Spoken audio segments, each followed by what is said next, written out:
Hello, fourth grade friends. So we're going to look over our chapter 12 page. We'll do our reading for chapter 13 and we'll go over the homework. All right, chapter 12. The word that you should have defined was waiting period. And the definition, a specified delay required by law between taking an action and seeing the results of that action. Okay? This chapter was told from Jesse's perspective in third person. Based on information that we've read, okay, where do you think the story takes place? Well, on page 153, it's talking about her trip, Jesse's trip. She goes, what fun was that? Sure, the water was cold. It was the North Shore. It was supposed to be cold. That North Shore tells us that she's somewhere in the Midwest, and specifically around like the Great Lakes. So it might be Minnesota, Wisconsin, Michigan. You might have also said it takes place by the North Shore. You might have just said that. So we know that it's somewhere in the north, because we get hot summers too. I mean, take a look at this last weekend, right? It was warm. Okay, we can get hot summers in July and September and August too. And then number 4, did you think the events related to the word at the beginning? You might have, because Jesse's having to wait around, right, to see the results of her action. But you might have said no, because the definition says it's required by law. And Jesse wasn't required by law to go on to the beach with Megan. So you might have said yes, because she had to wait, but no, because it wasn't required by law. Then we're going to read chapter 13, and then we'll go over our page and we'll do our homework. Chapter 13, Crisis Management. Noun, special or extraordinary methods and procedures used when a business is in danger of failing. Sucker! Oh man, you were schooled! Preschool, baby! For the third time that afternoon, Scott Spencer had gotten the drop on Evan, dribbling around him and then hitting the easy layup. So the guys were giving him the business, even the ones on his own team. It was Evan, Paul, and Ryan against Kevin Toomey, Malik Lewis, and Scott. Evan wished that Scott hadn't shown up, but he had, and they needed the 6th guy for 3-on-3 since Jack had gone home to ask his mom if they could all swim at his house. So what was Evan supposed to say? Anyway, Evan was 3 times the ball handler that Scott was, and everyone knew it. So it was all in fun. But it didn't feel like much fun to Evan. What's up, man? Paul asked. Evan dribbled the ball back and forth, left-handed, right hand, and then threw his legs. Hey, it's hot, he said. Yeah, it's hot for all of us, said Paul. Get your game on, dude. But Evan couldn't get his moves right. He was a half step behind himself. Every time he moved, the envelope slapped against his thigh like a reprimand. A reprimand. Sometimes when you were little, your parents might have reprimanded you when you did something wrong. Kind of like get in trouble. Specifically with kids, a lot of kids sometimes will get spankings, right? To reprimand, to hit them, right, as a kind of like consequence. So the envelope is slapping against his leg, or his thigh, like a reprimand.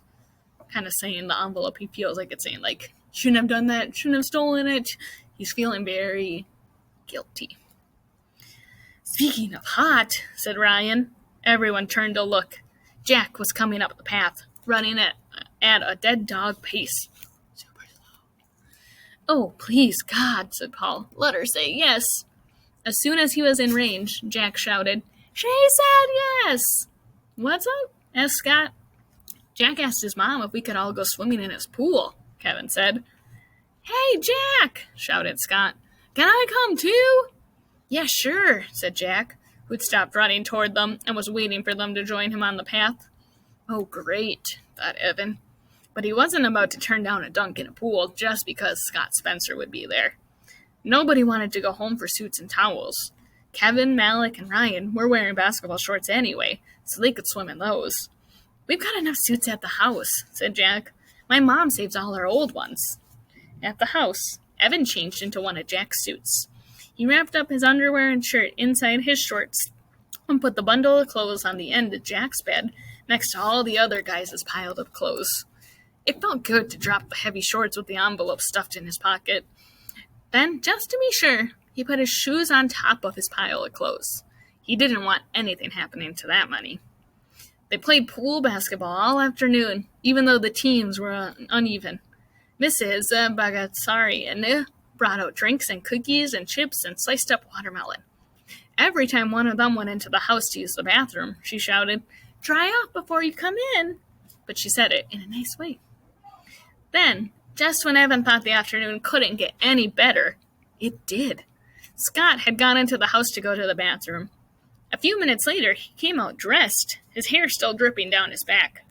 "I gotta go," he said, jamming his foot into his sneaker. "Did your mom call?" asked Ryan. "Nope, I just gotta go," he said. "See ya." He ran out the gate. "Great," shouted Evan. "Now the teams are even." And they went back to playing pool hoops. Evan didn't think about Scott Spencer for the rest of the afternoon. He didn't think about Scott Spencer until he went into Jack's bedroom to change back into his clothes and noticed that his shoes were on the floor and his shorts weren't folded up.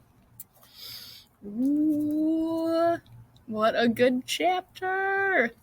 All right, so chapter 13. You've got your homework questions, word and definition, perspective. Now, notice how I didn't talk about that to the end of that chapter, because that's one of your homework questions.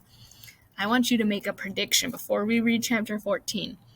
Did Scott steal Evan's, which is really Jesse's, money? And why do you feel that way? Why do you feel like he did, or why do you feel like he didn't? And then number 4, how do the events in this chapter relate to the phrase defined at the beginning of it? Then on the back, talking about main ideas and details. Remember, main idea, like the star, the center of the show, what was it about? And supporting details are those kind of clues that tell us more about it, okay? Thinking about those little things. So think, what was this chapter mostly about? It was about Evan playing with his friends, right? Then, we might say a supporting detail. They played basketball. They went to a pool. They did pool hoops.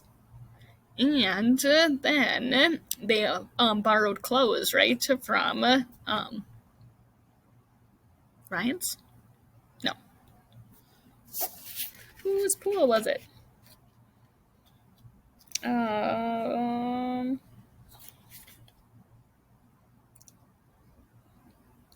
Jack, sorry. Escaped my mind. Jack's pool.